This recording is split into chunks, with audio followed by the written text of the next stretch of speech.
Since the beginning of the full-scale invasion, Putin's officers have repeatedly ordered war crimes. Russian paratroopers have murdered civilians. Submarine captains have fired missiles into apartment blocks, and bomber pilots have attacked hospitals and schools. Hiding in Moscow and bunkers in the occupied territory, these men consider themselves immune from justice. But none of them are safe.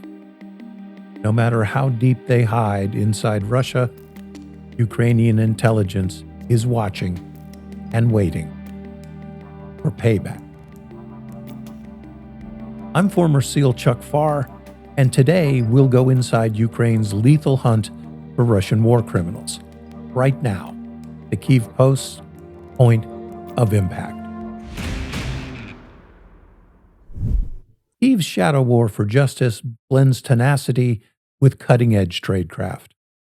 Ukraine has delivered rough justice to guilty Russian officers, sowing paranoia in the Kremlin and proving that nowhere is beyond the reach of Ukraine's intelligence services. Nowhere.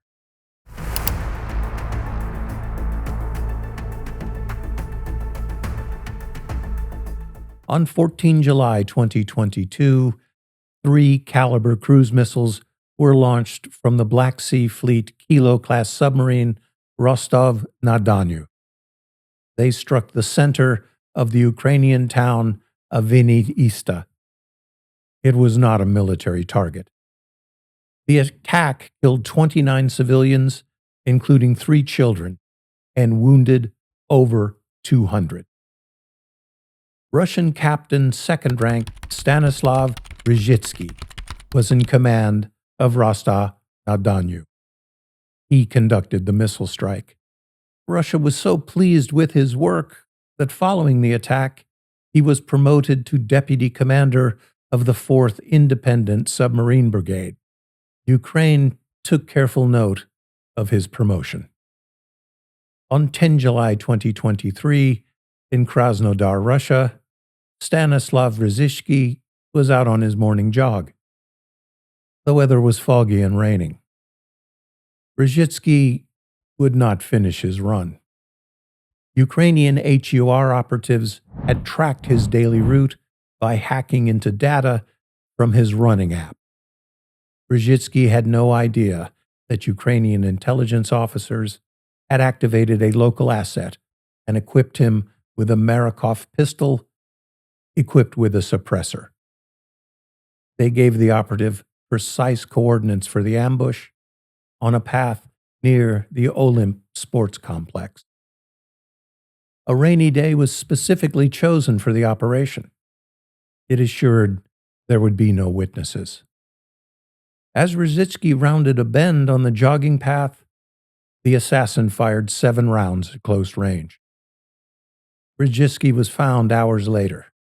By then, the Ukrainian team had been exfiltrated, vanished into the rain and fog. But Ukraine's vengeance was not complete. The Russian submarine Rostov-na-Donu proved as unlucky as her former skipper. 13 September 2023, Ukrainian Storm Shadow cruise missiles struck the submarine twice while it was pierside at the naval base in occupied Sevastopol. Unable to get underway on its own power, the pockmarked sub was towed to a dry dock for repairs. But Ukraine was not finished. Rostov-na-Donu's end came in a second attack on 2 August 2024. This time, ATACMS surface-to-surface missiles would finish the job. Satellite imagery and independent analysis confirmed the sub's catastrophic destruction. Pictures show the starboard side aft of the sail was pierced by a hole large enough to drive a car through. Rostov-na-Donu had attacked her last city and would never put to sea again. This marked the first submarine kill by Ukraine in this war, significantly weakening Russia's Black Sea fleet missile launch capability.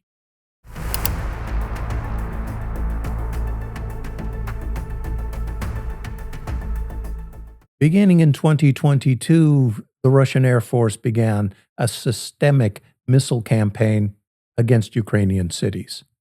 Its goal was to spread terror. Tu-95 strategic bombers from Engels and Ukraina air bases launched hundreds of KH-101 and KH-555 cruise missiles at civilian apartment blocks, hospitals, and elementary schools. Power grids, water and heating infrastructure were also targeted, causing widespread blackouts and hundreds of civilian deaths during winter. Major Oleg Stegachev was a Tu-95 pilot from Engels 2 Air Base. He conducted numerous missile strikes that targeted Ukrainian civilians. HUR agents hacked into Russian Air Force databases and exploited the personal details of 75 Engels 2 personnel, including Stegachev. The HUR coordinated local surveillance to monitor his routine and his daily commute. On the evening of 7 February 2024, Stegachev exited his apartment block in Saratov Oblast, 300 miles from the Ukrainian frontier. As he walked to his car, a Ukrainian agent, armed with a silent pistol, ambushed him in the dimly lit parking area. Stegachev was hit numerous times. His assailant vanished into the night. The HUR publicly named the operation the same day, stating that Stegachev personally launched dozens of missiles at Ukrainian cities. But the HUR admitted that after the attack, the pilot's condition was unknown. Russian reports claimed he had miraculously survived, but other, more credible indications were that he succumbed to his wounds. At any rate, his flying days are probably over.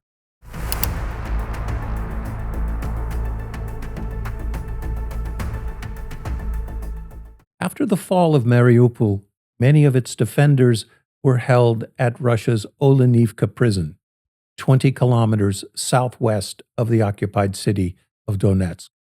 Russian Colonel Sergei Yevsyukov was the commandant of the Olenivka POW camp. He was directly implicated in the starvation and maltreatment of hundreds of Ukrainian POWs. But worse, much worse, lay in store for Mariupol's heroes. Shortly after lights out on 29 July, an explosion ripped through a barracks housing 193 Ukrainian POWs. The blast killed 30 prisoners instantly. A fire followed, burning dozens more and killing others by smoke inhalation. Roughly 1 in 3 of these POWs were either killed or grievously wounded in the blast and ensuing fire. The Russians, well, they watched the barracks burn for 7 hours. Medical aid was not provided until 5 a.m. the next morning, exacerbating the injuries of the burned and the wounded. The toll was 53 POWs killed and 130 critically burned and wounded. Many of the wounded died a day later from untreated injuries and burns. Russia, well, it refused to allow investigators to visit the site and claimed, unbelievably, that the POWs were killed by a Ukrainian HIMARS strike. Moscow alleged that Kyiv had staged a deliberate attack on their own POWs to stop them from defecting to the Russian side. UN and ICC investigations concluded it was a deliberate Russian execution. Ukraine would avenge their deaths. 9 December 2024, in central Donetsk City, near University Street. Yevsukov was Olenivka camp's commandant, and he climbed into his white Toyota Land Cruiser for a drive. He would not make it to his destination. Utilizing a network of local partisans in the occupied city, SBU agents gained access to the vehicle during the night. They installed an explosive device under the driver's seat. This IED used a shaped charge to focus the blast and limit collateral damage. As Yevsukov passed a Ukrainian operative, the charge was triggered by a cell phone. Yevsukov was killed instantly. By the time Russian investigators arrived, the Ukrainian team had exfiltrated into the shadows of the occupied city. SBU sources took credit for the hit, calling it long overdue justice for Olenivka.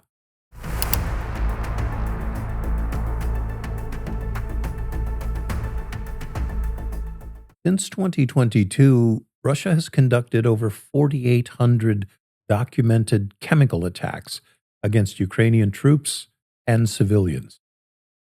Russian chemical weapons include chloropictrin, a World War I irritant agent, CS, and other toxic gases dropped from drones and delivered by mortar and artillery shells.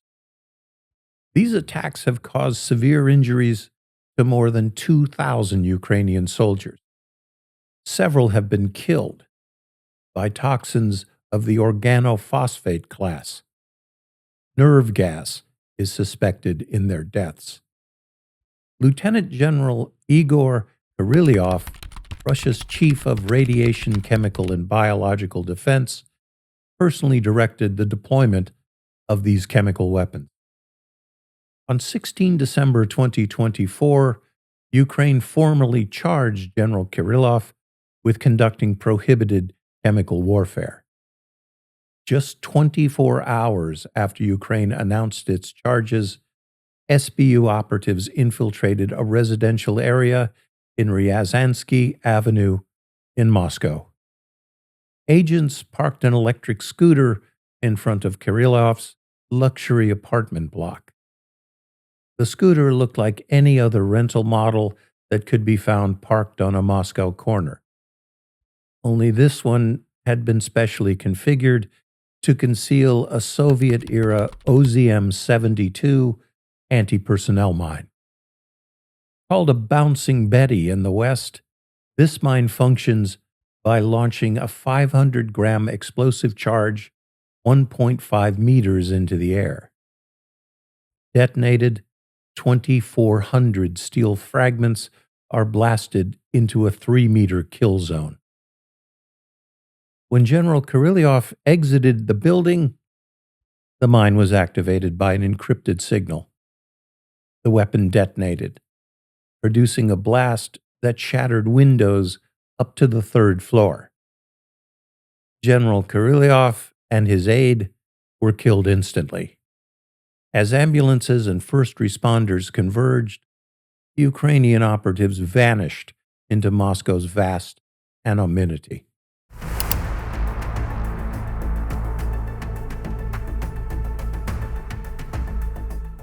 After being driven back from Kyiv in March 2022, Russian forces fell back to the city of Bucha. Throughout their occupation, systematic killings, torture, rapes, and executions of civilians took place. 458 Ukrainian citizens, including women and children, were murdered. Their bodies were found after the liberation of the town. Most victims had been shot in the back of the head. They had their hands tied or showed signs of torture. Bodies were left in streets, yards, and basements. Many bore the signs of torture and sexual violence. Russian Lieutenant Colonel Veniamin Nazharin was the commander of a motor rifle element in Russia's Oman's Orenburg unit. It was one of several elements that occupied Bucha. He was implicated as an on-scene commander. HUR agents, exploiting intercepted communications and local surveillance, tracked him across the continent. On 25 October 2025, in Russia's Kemerovo Oblast, more than 400 kilometers from Ukraine, Mazharin started his car for his commute to work. The engine roared into life, and then it was lights out.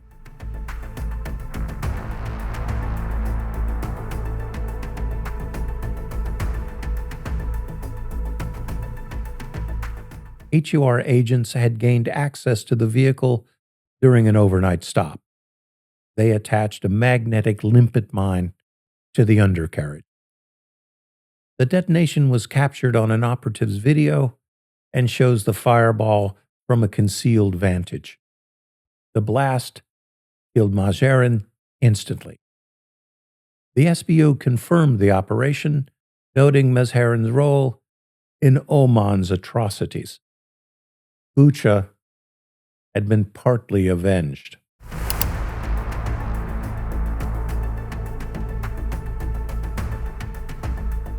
Throughout 2022 and 2023, Russia's Black Sea Fleet launched repeated caliber strikes on Odessa, Mykolaiv, and other coastal cities.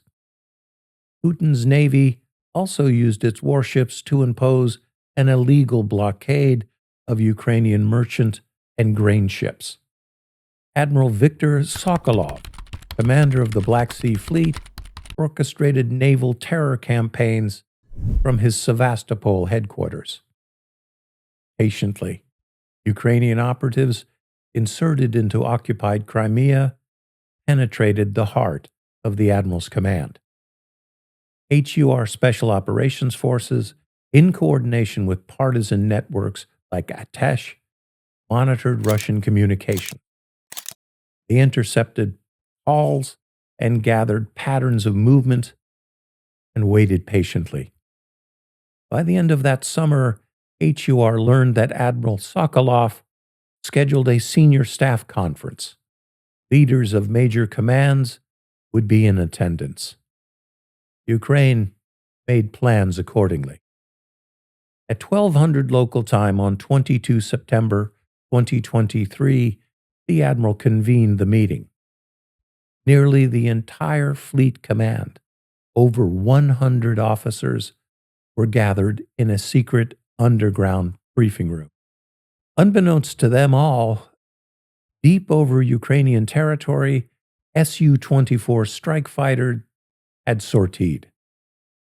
Spaced seconds apart, they launched 10 Storm Shadow missiles. They were programmed for low-altitude ingress to evade Crimea's S-400 defenses. Each had been configured with special two-stage bunker buster warheads. At 12:15, as Admiral Sokolov delivered his opening remarks, the Storm Shadows hit their target. Sequential detonations collapsed the structure's core and killed at least 9 senior officers, likely including Sokolov. 105 Russian naval officers were wounded. The blasts destroyed irreplaceable operation plans, communications, and command infrastructure. Satellite imagery confirmed the headquarters' devastation. The Admiral's fleet would never fully recover. After the attack, Russia aired a staged photograph showing a glassy-eyed Sokolov propped up in a hospital bed. Russia claimed this proved he had survived. But Admiral Sokolov has never again been seen in public. You may draw your own conclusions.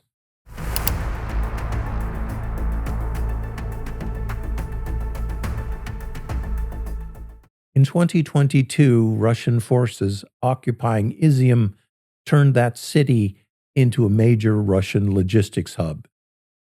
They used it as a strong point while systematically shelling nearby villages. General Valery Gerasimov, chief of the General Staff of Putin's armed forces, made a rare frontline visit to personally oversee the stalled Izium axis. HUR received precise intelligence from intercepted Russian communications, revealing Gerasimov's multi-day trip to the front. Russia had established a forward headquarters for the 2nd Combined Arms Army and Airborne Forces at Izium's School No. 12.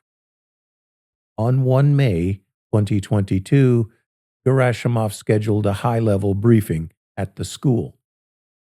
More than 40 senior officers, majors, colonels, and some brigadier generals were gathered. Ukraine was prepared to act. The HUR coordinated Ukrainian artillery units to deliver a barrage of howitzer rounds and Western precision-guided munitions on the site. As Gerasimov was preparing to depart the meeting, they opened fire. The building became a tomb. The strike killed an estimated 200 Russian troops, including Major General Andrei Simonov. Unconfirmed reports indicated that Gerasimov himself had also been wounded. The strike disrupted Russian theater command chains for weeks. The ghosts of Izium have haunted Moscow's generals ever since.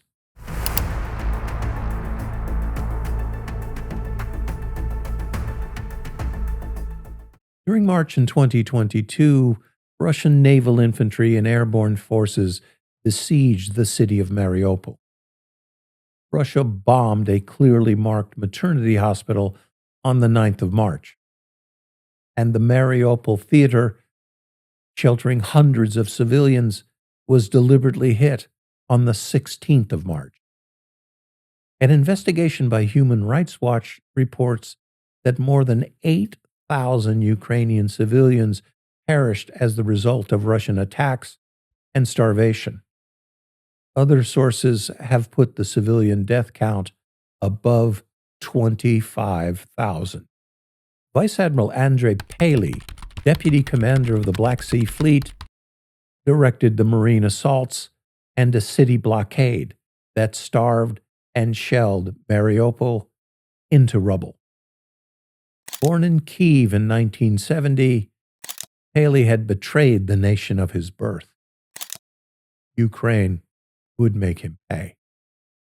On the 20th of March 2022, Admiral Paley made a trip to Mariupol to inspect his forward positions. HUR spotters, embedded with Ukrainian Marines in the Azovstal defenses, used drone surveillance and human intelligence from local resistance fighters to track the Admiral's convoy.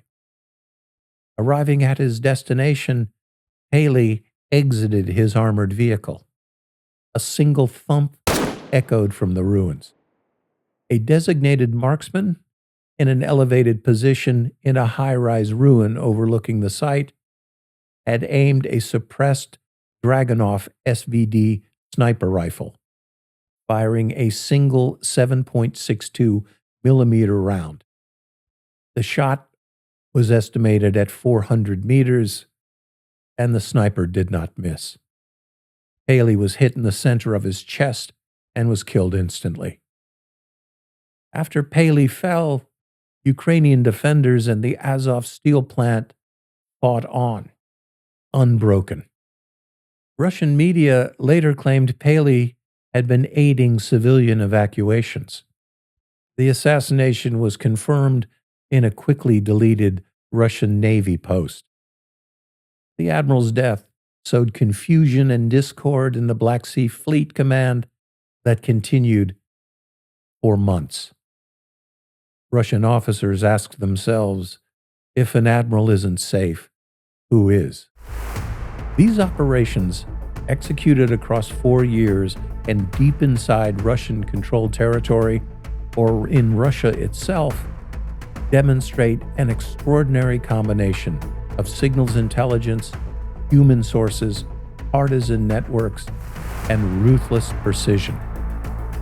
Whether by pistol, magnetically attached bomb, cruise missiles timed to smash a staff building, or any other means, Ukraine's HUR and SBU have made it clear. If you order or carry out atrocities against Ukrainian civilians, you will be made to pay, no matter what your rank and no matter where you hide. For the Kyiv Post, I'm former Navy SEAL Chuck Pfarrer, and I'll see you again at the point of impact.